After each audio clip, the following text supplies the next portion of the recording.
Hey guys, welcome back to today's video. Today is Tuesday, October 8th, 2019, and today officially marks the first day that Joe Biden no longer leads the Democratic primary nationwide. Right now, Elizabeth Warren has overtaken Joe Biden on a nationwide level. The reason why this is so significant is because back in 2016, Hillary Clinton never was behind Bernie Sanders in the Democratic primary. Though the primaries and the national polling data did get close, she was never at any point behind him on the RCP average. Joe Biden has been leading since the beginning of polling and has since been dethroned by Senator Elizabeth Warren. In 4 out of the 5 most recent polls, Elizabeth Warren leads, ranging from 1 to 6% nationwide. There's one outstanding outlier poll from Politico Morning Consult, which shows Biden ahead by a double-digit lead, which pretty much you can throw that one out considering it doesn't match up to the rest of the data. This may be short-lived. This may be the end of the Biden campaign. This is a moment in history that we need to document because this did not happen back in 2016.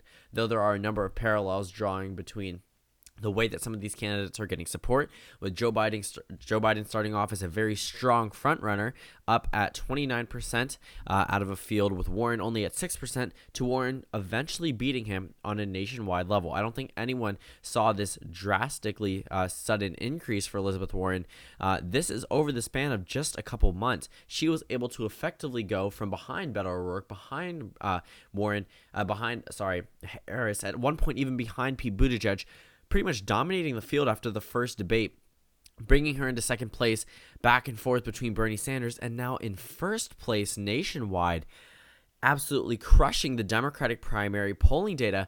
And Bernie Sanders is at such a low point. I'm pretty sure that this actually might be one of his lowest points in the entire campaign. Yes, he has gotten lower than this before, but this is definitely not a good look. Elizabeth Warren is definitely taking away a number of Bernie Sanders' supporters. This sudden increase, sure, can be attributed to Joe Biden losing supporters, but going from 18% all the way up to 26% with a 4% decrease for the Biden campaign, a lot of that support is coming from other candidates. Elizabeth Warren's main base isn't necessarily minorities. We're talking about predominantly white voters, the Hillary Clinton base that elected, Hillary Clinton did not rely solely on white voters by any means, but a lot of those, white voters transferred over from Hillary Clinton to Elizabeth Warren.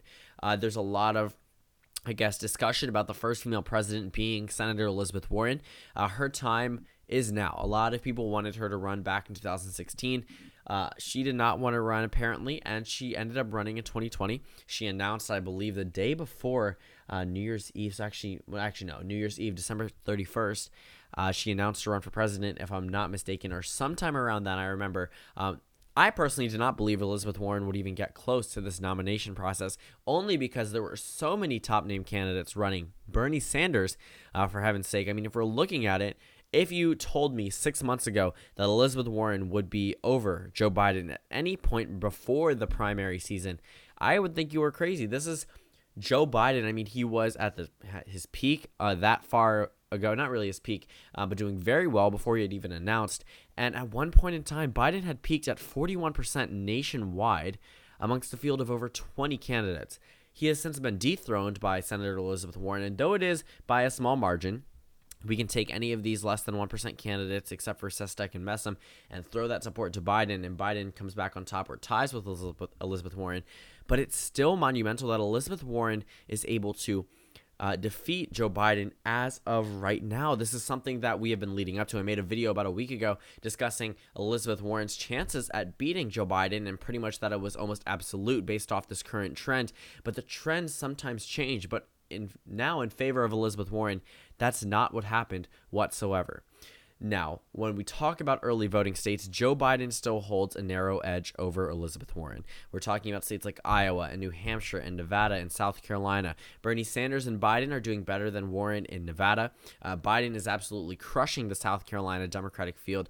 Iowa might be a battle between Warren and Sanders, same thing in the state of New Hampshire. And while this may not look too victorious for Joe Biden, it's not going to look like an automatic landslide for Elizabeth Warren. Momentum needs to be built up, and if it's a tie race in 2 states, and Biden wins one and Sanders wins one, Warren actually may end up in a third place spot in terms of delegate count after the first 4 contests. Now, if we're just looking at it, Elizabeth Warren, she's a pretty strong candidate. Though she may not be as exciting as someone like Bernie Sanders or may not have the political history and experience as someone like Joe Biden, she still will be a pretty strong candidate against President Trump. There is a pathway for an Elizabeth Warren victory in 2020. It's definitely not as likely as a Joe Biden victory, and it's definitely not as likely as a Bernie Sanders victory. And I say that based off of data that we currently have. You cannot deny that Joe Biden performs the best out of any Democratic candidate face-to-face against Donald Trump. Though he may not be winning in the Democratic primary race, he still holds up the best shot. If you look at 2016 data, Bernie Sanders had a much better shot against Donald Trump compared to Hillary Clinton based off data alone, which was an argument many people had made, which is why I'm making the same exact argument this time around. But let's not, put down Elizabeth Warren for doing too well against Joe Biden. If this trend continues, we could see a Warren-dominated field for the next couple of months. She has been able to pretty much sustain a lead all the way going back to June. After that first debate, she really hiked it up there and just has been maintaining that national average to a point where within the last month, she has gone from second place to first place nationwide.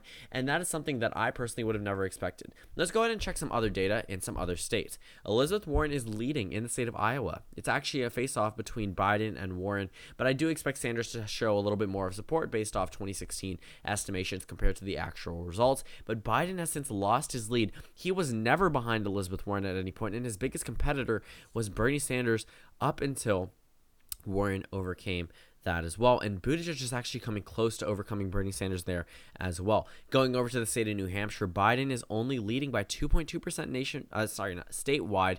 Warren has overcome Bernie Sanders here. When again, she was in fourth place starting at the beginning of the polling season.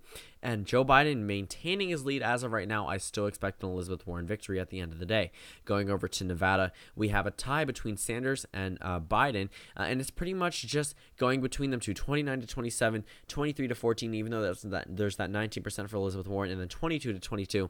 Biden still leads here, so again, he's doing a little bit better in early voting states than actual nationwide data, but momentum is what matters too, which is why Biden's campaign can actually survive even though he may not be too approved of or popular. Actually is approved of nationwide or popular in terms of Democratic data nationwide.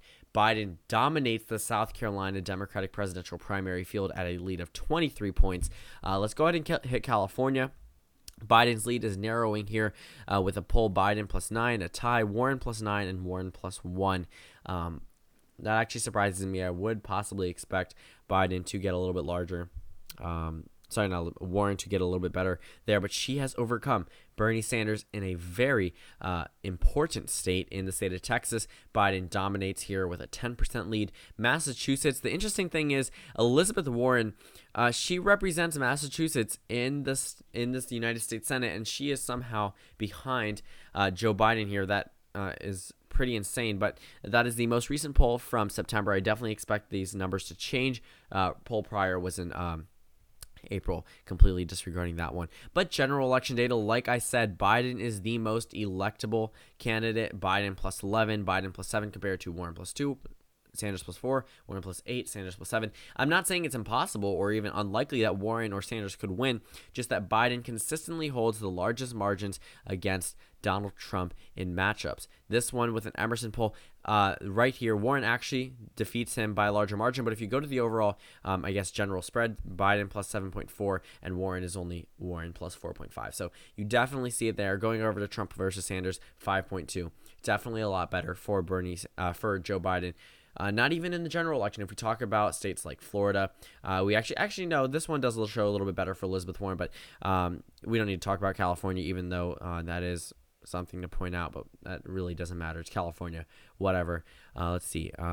New Hampshire, Trump actually beats Warren here, according to this Emerson poll. But again, I'm not too heavy on trusting Emerson polls here. A tie between Warren and Trump in Wisconsin, but Biden leads by 9, Sanders by 4, and then a tie.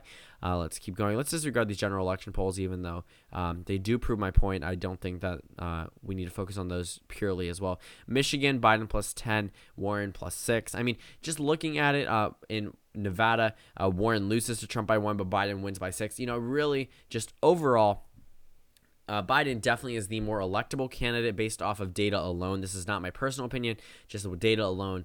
But it is something to note. We have Wisconsin data, we have Pennsylvania data. Surprisingly, Ohio, Sanders is in second place. I would expect Warren to do a little bit better there. But Biden is winning in some southern states, like we see North Carolina, South Carolina, which is expected. Georgia, Biden plus 24. Maryland, Biden plus 12. But we really are going to need to see a little bit more support nationwide for Joe Biden, especially with donations. If Warren and Sanders are consistently out fundraising, raising Joe Biden, eventually that is going to cripple his campaign. Right now, we are living history with Elizabeth Warren overcoming Joe Biden for the first time and the first ever candidate to do so in the 2020 Democratic presidential nomination race. Nationwide, Warren officially leads. Thank you guys for watching this video. Comment down suggestions below for tomorrow's video, and I will see you all tomorrow.